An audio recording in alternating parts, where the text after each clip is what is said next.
Mbote na bino na banzi tozimwa mikolo ebele vraiment biso na bino tomonani te tokutani pe te toyebi ke nzoto ezalaka nzoto soki nzambe alobi ke nzoto epema nano nzoto esengeli epema nauti na des semaines ya malade vraiment ke nga ndeko na bino makambo ezalaka ebele donc 2 jours même na hôpital nazalaki koyeba te qu'est-ce qui s'est passé.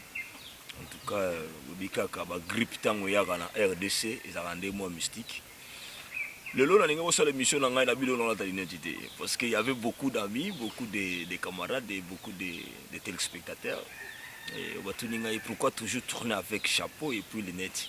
Il y a un qui est là, l'identité.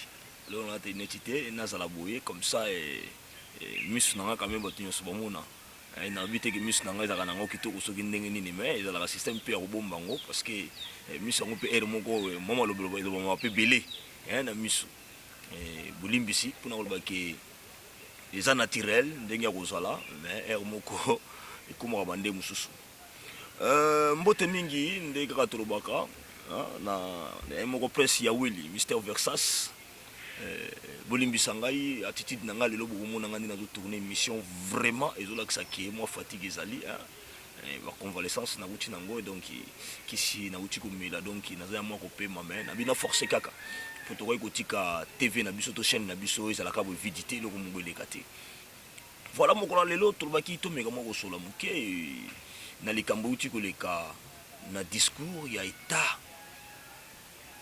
nation oyo chef de l'État Félix Antoine Tshisekedi Tshilombo autaki ko sala devant parlement devant des chambres donc peuple congolais alobaki namoni moi mikolo lekaki nango ngena tika na ngai na sate mais na comprendre que Kinshasa parle toujours de ça et donc Kinshasa bouge et moi malo mo zo trop na ba kinois mais ça va pas, je peux pas laisser ça comme ça que sans pour autant nakutana na bandeko nanga ba kinois ngameka nokutuna bango qu'est-ce qui se passe nini yango eleki na discours oyo nazoka maloba ezoluba maloba mamingi za nini magibi soto akina mbeta hôpital mais fallait que yo ko yeba quand même eloko ni ba kinois bazoluba biso toza bato tozala toujours au milieu du village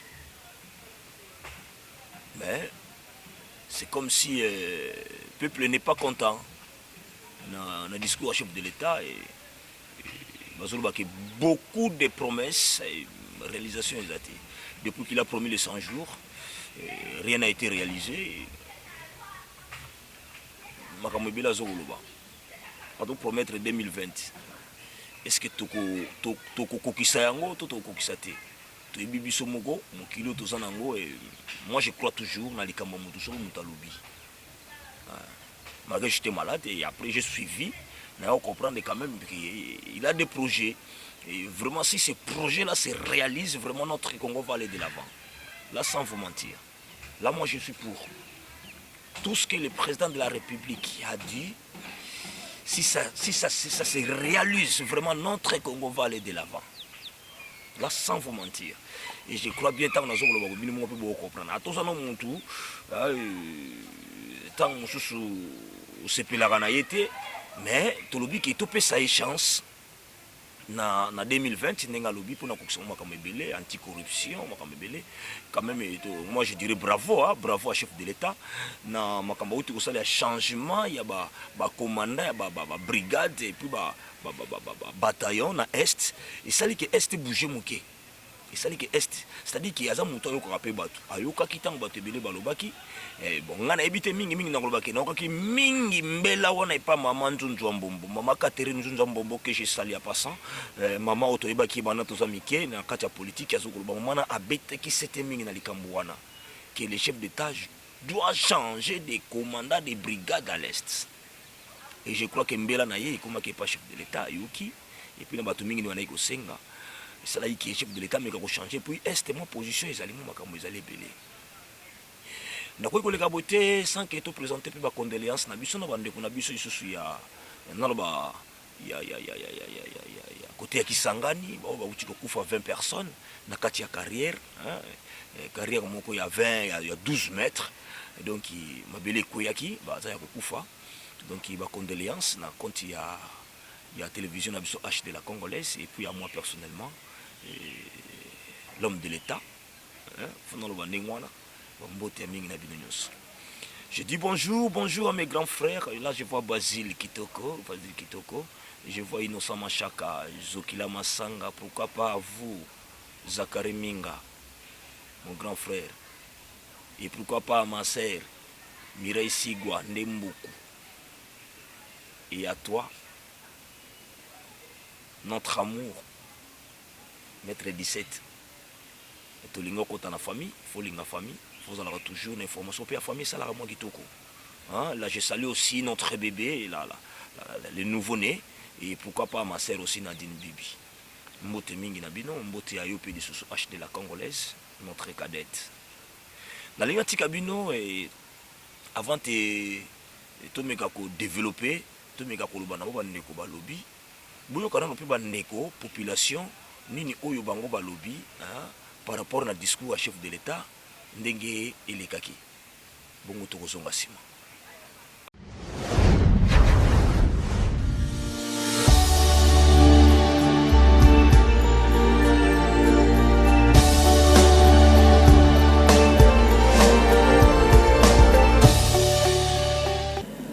Honorable présidente de l'Assemblée nationale, je vais accélérer la mise en place d'une véritable administration publique au service du citoyen. Je vais rapprocher davantage l'administration des administrés. Je vais rendre plus viable et plus effective la décentralisation territoriale. L'homme congolais est au cœur de mon action. Le pari de la mise en œuvre de la gratuité de l'enseignement est illustratif de ma détermination à garantir l'avenir de nos enfants. L'amélioration des structures sanitaires et de la prise en charge est aussi une de nos priorités. C'est pourquoi, au cours de l'année prochaine, je vais débuter la mise en œuvre de la couverture sanitaire universelle conformément à l'article 47 de la Constitution. La marche vers la reconstruction de notre pays nous impose d'améliorer notre système économique. C'est ainsi que je compte suivre personnellement les réformes engagées pour l'amélioration de notre système fiscal en vue de faciliter la venue des investissements. Mon ambition est de construire une économie forte qui passe par la mise en place des infrastructures structurantes de communication et de télécommunication.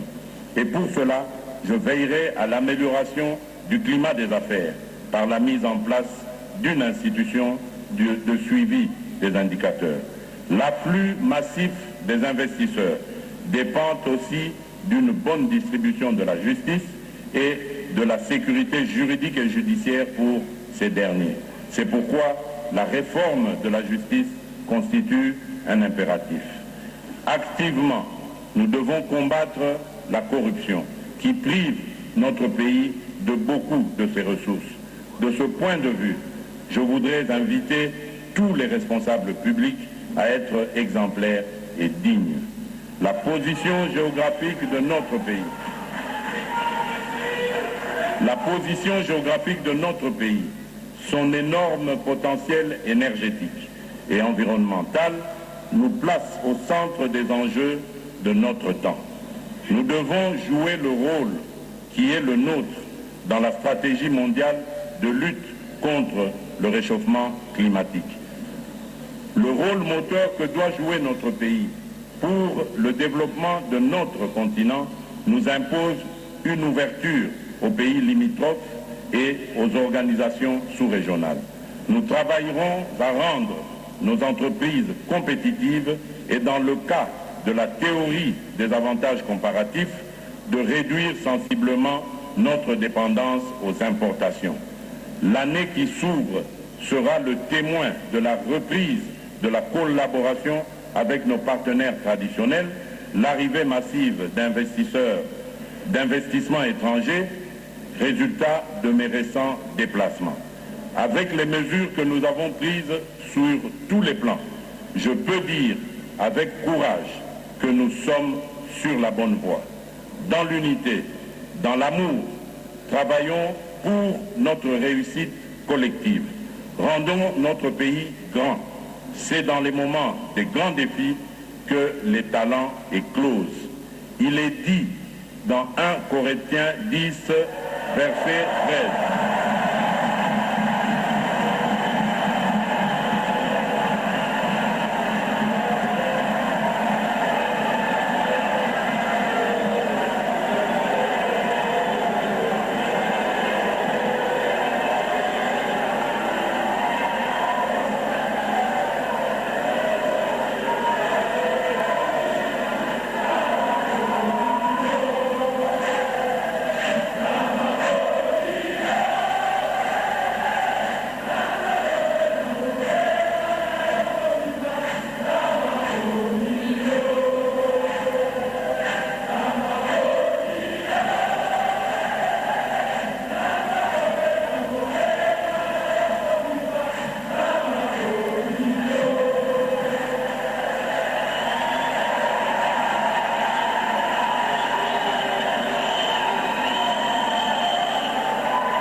Il est dit dans 1 Corinthiens 10, verset 13, « Aucune épreuve ne vous est survenue qui n'ait été humaine. »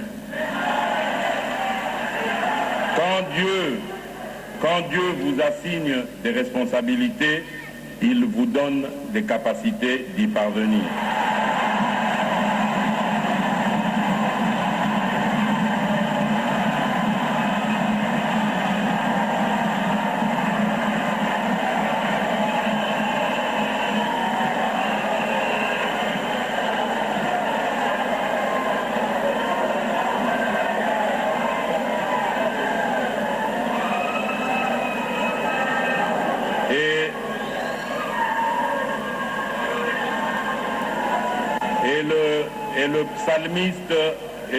Et le psalmiste disait, « Fais de l'Éternel tes délices, il te donnera ce que ton cœur désire. »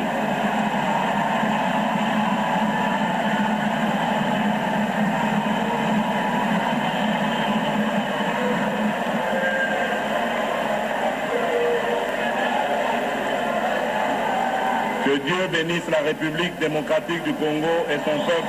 Je vous remercie.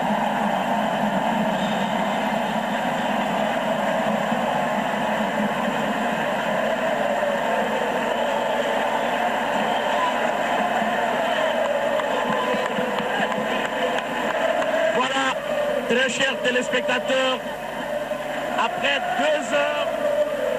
2h34 de discours, le président de la République vient donc ainsi de s'adresser à la nation au travers de 2 chambres du Parlement réunies en congrès. Nous étions face à un président de la République qui maîtrise tous les dossiers.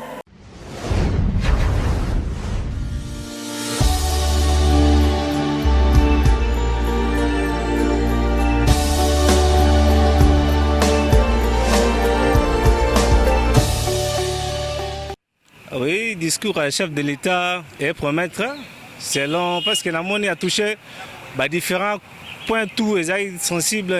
Donc, tu as le discours à la Bongo, à vraiment à Monique non, à Beleza aussi matin, et puis à reconnaître réellement qu'à l'Est, l'insécurité zali, parce que tout le monde qui va pouvoir les cas qui wana ezaki des fois, bande on a vu sur l'Est va kufa, ah bazo wangana keno qui meza makamunyo sezabima. À reconnaître que depuis Abandaki, ma camusou sous aussi matin, à part qu'à eloko en cours, gâteau enseignement, déjà j'ai avancé. Le déjà Landaki Semco déjà mon qui déjà fait ça déjà qui ont avancé Zali. Il y a un peu na qui na c'est là qui na discours là vraiment surtout sur la jeune. À soulever un point à Bajen, à soulever un petit peu c'était pour la Bajen qui non année Zobanda 2020 année d'action. Il y a un autre CP là, mingi et le quoi mutu à toser là, projet nae makamutu à lobby pour la 2020 qui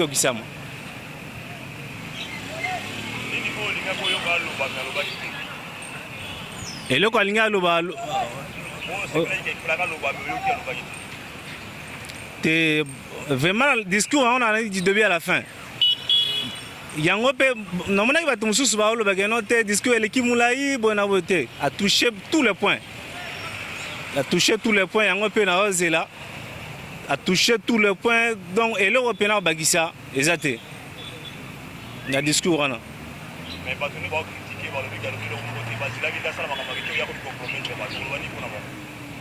bon mpona bato wana tozala patient gouvernement na ye déjà je crois eza investi kala te gouvernement na ye asali 6 mois te tokojuge gouvernement esali 6 mois te budget déjà bauti ovote budget tozela 2010 ne ye moko alobi eza année d'action oyo nyonso apromettre biso tomona yango na 2020 yango na biso bato nyonso bazala kimia soki 2020 esili eloko ya malongo emonani te wana bazala na raison oloba mais jusque là gouvernement na omeli te tozala patient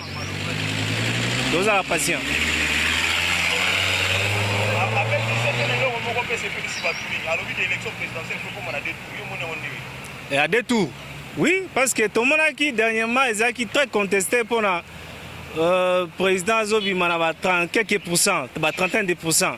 C'est insuffisant. Il y a quoi le belé qui a noté et puis si vraiment légitimité pena ma capacité. Il y a quoi le belé yango et ko senga deuxième tour ndenge basala ki bemba na Rais Kabange na deux tours wana et au sala bien pour baotikala 2 personnes 2 candidats la présidence yango epesa sous légitimité makasi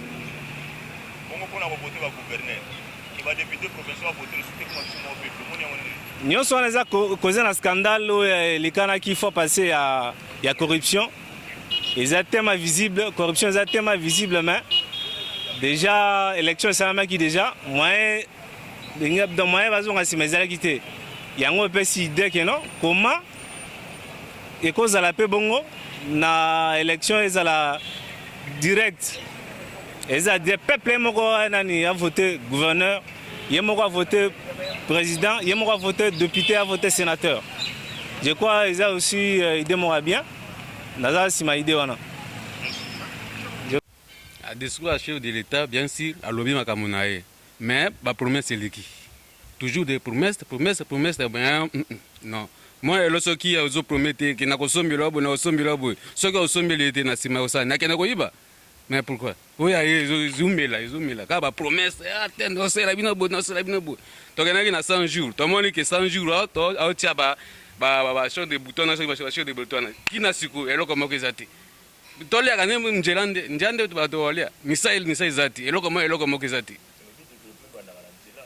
développement bien c'est banana njela mais ce qui le ce qui libumeza na njela kosala musala ngondiki osala musala bien ta ata njela ngezali yoko le njela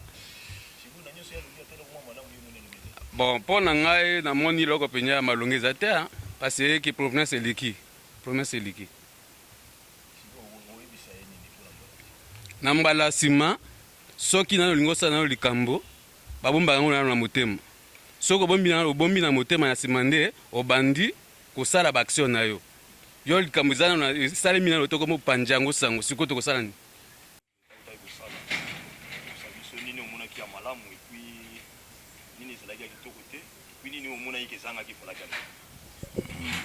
Ok, merci. Papa, journaliste, c'est une question posée.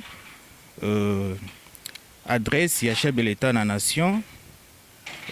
Namoni eloko malamu namoni pa ina yango. Azalaki sincère, hein? Azwaki lokolo moko politique te, hein? Surtout mingi etali likambo ya bitumba na Beni kuna. Tomoni s'adressaki na peuple congolais, apesaki position na ye. Donc il n'a pas été trop politicien. Donc ils allaient côté à malamu. Mais tomoni abrosaki secteur nyonso ya nini mais bon, ils ont discours, il y a chef de l'État, ils allaient c'est un droit. Il faut tout bandeni ni azo tambusa mboka. Zaki balamu mingi. Mais il y a un peu ambigu na monaki. Ezalaki mingi abebaki kosala ba quantification te pe ba donner chiffré penza ezalaki te na ba propos na ye alobaki aprometaki biso makambo ebele. Donc c'est eza bakambo tomesana nango quoi ba discours tomesana nango mais biso tolingi di concret. Donc les concrets ngai ozala soki asala biso ata mwa rapport moko boye chiffré pe na projection moko boye chiffré par rapport na reste ya mandat na ye oyo etikali. OK, merci beaucoup.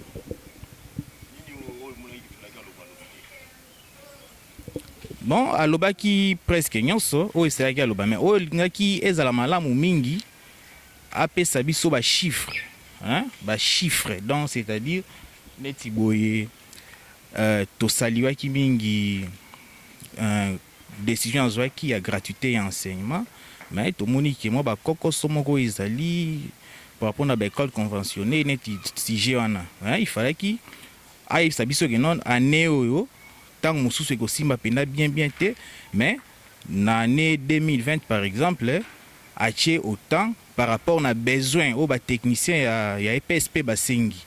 Donc biloko ya bongo nde tosengelaki tozalaki na posa nango mingi mpe mpo na côté social ayesaki biso biloko ekoya mais il fallait toyebaki no ekeya par rapport na bapartenaire nini parce que asala bavoyage mingi te bapartenaire nini oyo tocollabore na bango oyo à travers bango nde biloko wana ekoya mais kopromettre no biloko ekeya mais toyebi te na mécanisme nini étant donné que pays toyoki no tozoproduire te tozoproduire te source ya revenu so ezalaka mingi le secteur minier mais secteur yango code minier ya sika ezali mais est-ce que eza pena suivi à la lettre des problèmes munene yango wana.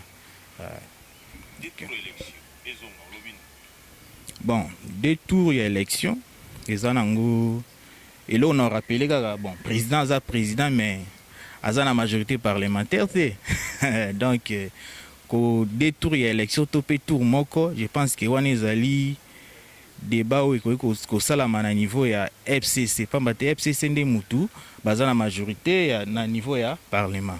Bon eza idée na ye eza nango mabe te parce que toutaka wana tomonaki ntango le président sortant alongolaki détour atie tour moko toyimaki bon soki azongisi biso nde tolingaki bon mabe mpe eza te mais au peuple congolais fo yebake no likambo ya tour moko to détour ezali décision te au chef de l'état fazwa il faut passer na organe compétent oyo ezali Assemblée nationale na Sénat.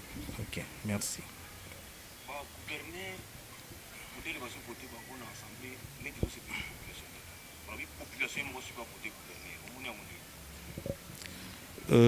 Déjà tous en pays où il y a tiers monde tu dis que légitimité où il y a élection et à la même na niveau il y a le président de la République tout doutaranango mingi alors élection na élection il y a un monde tout ce comme on a tout landa qui nani président Seni azaki na posa $1 milliard pour na organiser ba élection. Bon to moni élection indirecte oh y a ba député y a ba gouverneur ezali moins coûté que ceux qui le lo to sali erreur wana ya koluka geno ba gouverneur base à la voter directement par la population et que c'est un moyen ebélé moni et c'est un moyen ebélé oyo désordre et que la makasi mingi na nini donc na moni élection ba gouverneur il faut éthique à la carabou parce que problème ezali ya population te problème ezali nde ya toza population nini pe to votara nini moni soki penza po bato ba votara ba gouverneur na biso bazali bato yo biso nde topesi bango mandat wana omoni mais epesaka impression ba votara bango ba député nani provincial na biso pona ba biloko ba pesaka biso omoni mais soki to votara bango parce que ba convaincaki biso na ba propagande na bango wana nde to se plaindre te mais toza donc il faut to se prendre na biso moko donc ils a bato biso topesaki bango confiance. Donc marambo baza au sala automatiquement toza obligé à olinga yango pamba te ba mi komisa ba député provinciaux te bisonde to komisa ki bango pe ba gouverneur ba ponaka donc bisonde to poni bango à travers bango donc point de vue nanga yango wana. Ok, merci. Juste toujours encourager chef de l'État pour na atikate.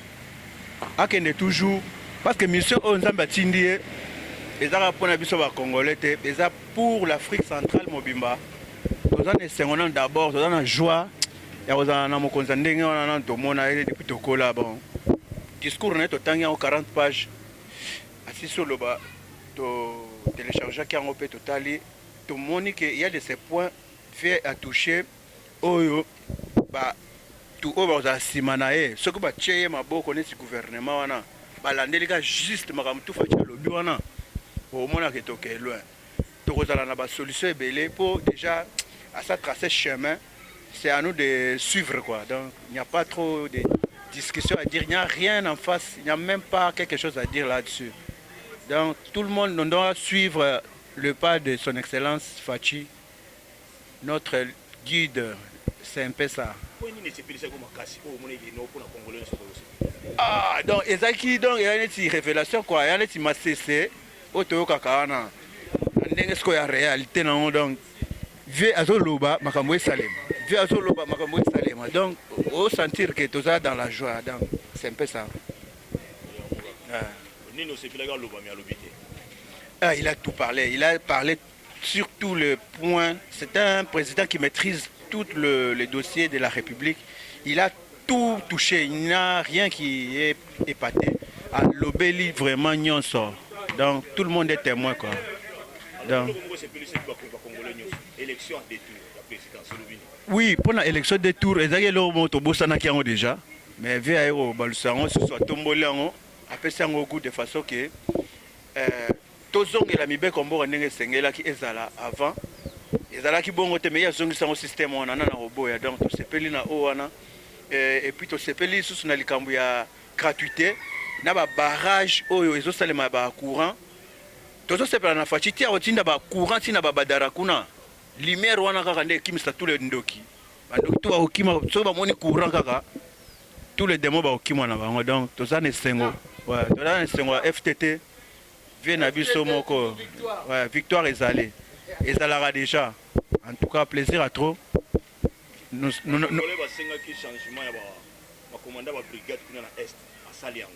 ouais. Ah, et c'est mon engagement exactement. Parce qu'à Saliango x2, et qui 11 à Betiango x2, et puis 22 000. Et puis tout le monde, tant qu'on a vu un zoom à Talikolo, et Beti pas guerre réseau aussi là. Donc, tout ça, cirque a aussi le sang. A aussi ça m'a rappelé. Le roi télémélé, donc, a aussi le sang. Ils ne sont pas d'ici et puis donc c'est un peu ça. Ah, bah Congolais, c'est un discours c'est apprendre à laisser. Mais pour un positif quoi. Zila velele. Well, thank. Comment ça m'a commenté par rapport à discours chef de l'État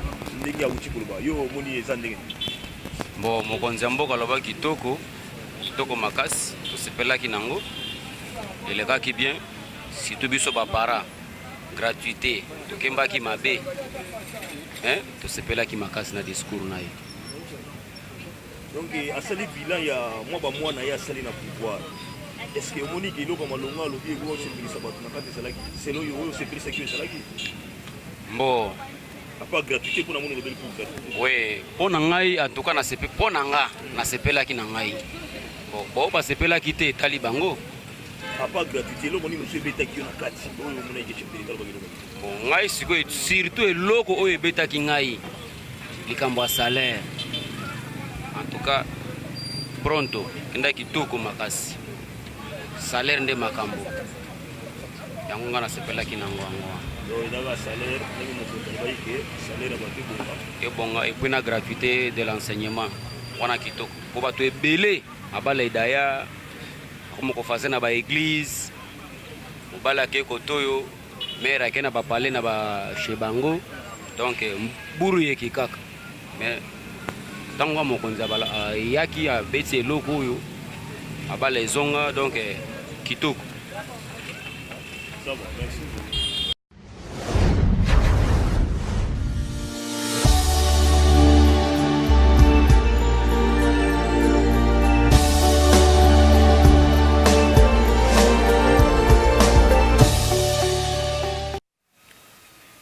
Joël Mukendi na Dallas, Pascal Yombe na Portland, donc colonel Edgar Mandela na Pointe-Noire, on a ba salutation et moko espérance et bongo H de la Congolaise, ndeka kalingi to pesa kango na bino.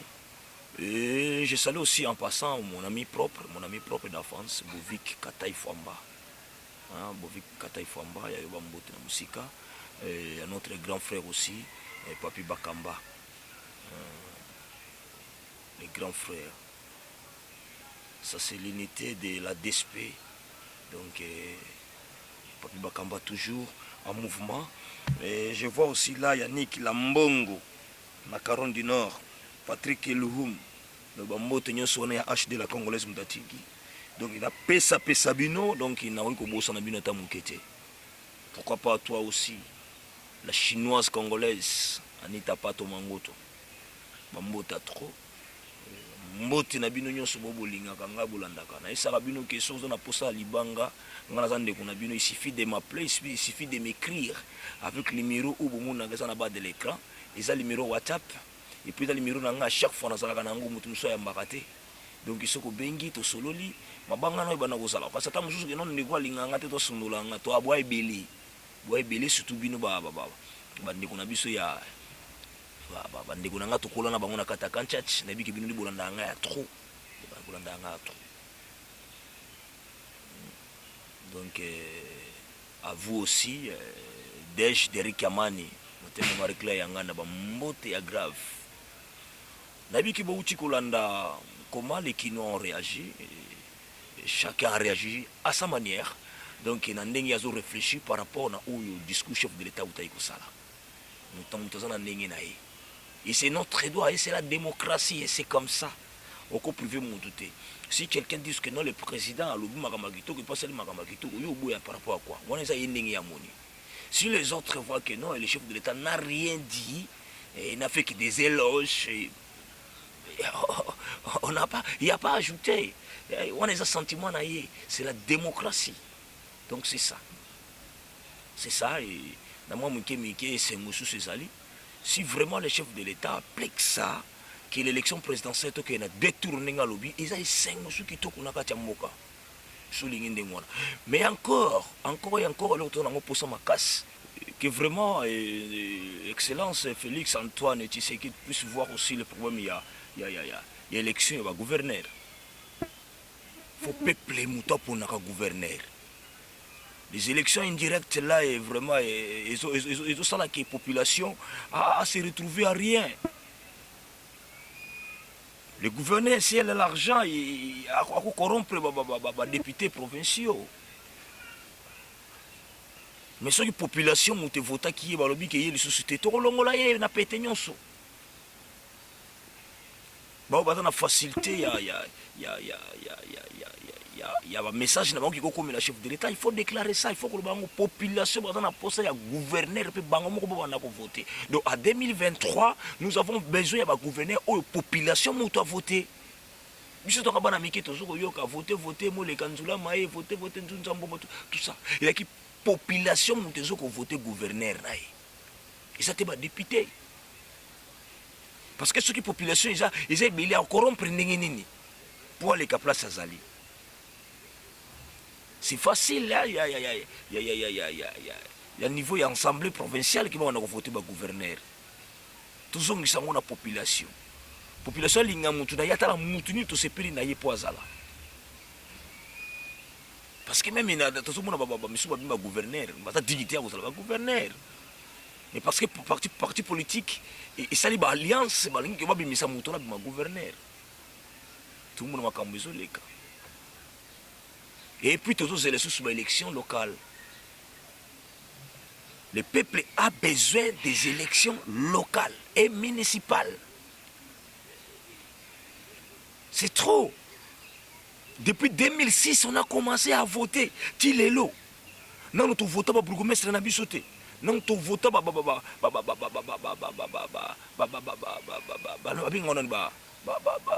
chef à chefferie, hein, comment on les appelle encore? Je ne sais pas encore. Tout parlons dans le cas de la ville de bourgmestre. peuple a voté, le chef de quartier a voté. Tout comme le chef de rime colonie. Le maire de la ville, oui, le maire de ville. Tu as voté dans mon camp. Toujours des promesses et des promesses. Depuis 2006. Tilelo. Mais non. La population a commis la poste si il y a battu, il y a voté. Parce qu'on en a marre à ce qui se passe à la République démocratique du Congo. C'est malheureux. Tu fais les colons minéraux, mais on est pauvre. Batu mususu bazoya kozwa biloko na biso bakoma ba riche. Bamboka mususu ba voisin bakomba exploiter ya matière za na mboka na biso. Ils raté. Faites attention à vous aussi des gouvernants. Vous en avez kokeba parce que je vous dis Congolais à lobby bokeba ozalande mususu. Congolais à lobby bokeba ozalande mususu. Parce qu'au fur et à mesure mon azokola maye les okola sagesse pe zokola. Boyebi ndenge tukilekene be élection en 2006. To en 2011. Et comment ndenge leki na 2017 et 2018, 2017 2018. Boyebi bino moko. Tout le cas problème té. Congolais n'est pas naïf. Atalarande. Mukola bimaka, eba nagati. Mukolo pa silisaka, eba nagati. Tokeba. Quant à moi, je n'ai pas beaucoup encore à ajouter. La santé vraiment ne me permettait pas. Je crois bien beaucoup comprendre n'engue n'animi même émission. N'engue qui les lois quand même bon on est les cas avidité. Beaucoup quand même n'engue oyo bakinois balobi par rapport à discours à chef de l'État ou tu ça là. Mutu na mutu ayebi ndenge discours ile ki ndenge asepela ki ayoko pe ndenge population zoloba tango mutu azokoloba eza iswa yo te pour parce que peut-être oza parti pris to pe yo sepela te parce que oza contre parti wana mais analyse nde salema est-ce que loko bato balobi baza na ba raison makambo balobi soki baza na ba raison na bango oui to pesa bango ba raison soki baza na ba raison te to yebi ndenge ni to ko tirer. Voilà H de la Congolaise. Et à vous aussi, les téléspectateurs, je vous souhaite, moi, il y a décembre qui toque parce que tout ça, les 2 semaines, banda décembre, to koti, na souhaita qui vinote, décembre, ça la kitoko, décembre, les kabiso malamu, ba fête isu ya nyoso, ça la pena kitoko. Tu dis que Nzamba linga qui est malade peut-être mois avant, pour écouter biso décembre, tout ça la paie moi malamu, tout me capé qu'on fête malamu. Biso boka pe bande na bino. Tout la sabine makambo leka na kata mboka so fani pe bena mususu ske sikoza kuna sikoza na bujala sikoza na gemena soki poza wapi na Afrique du Sud to wapi okanisa pe te na tindela ndeko na tamwa $10 et ça la ngapi moi bien bye.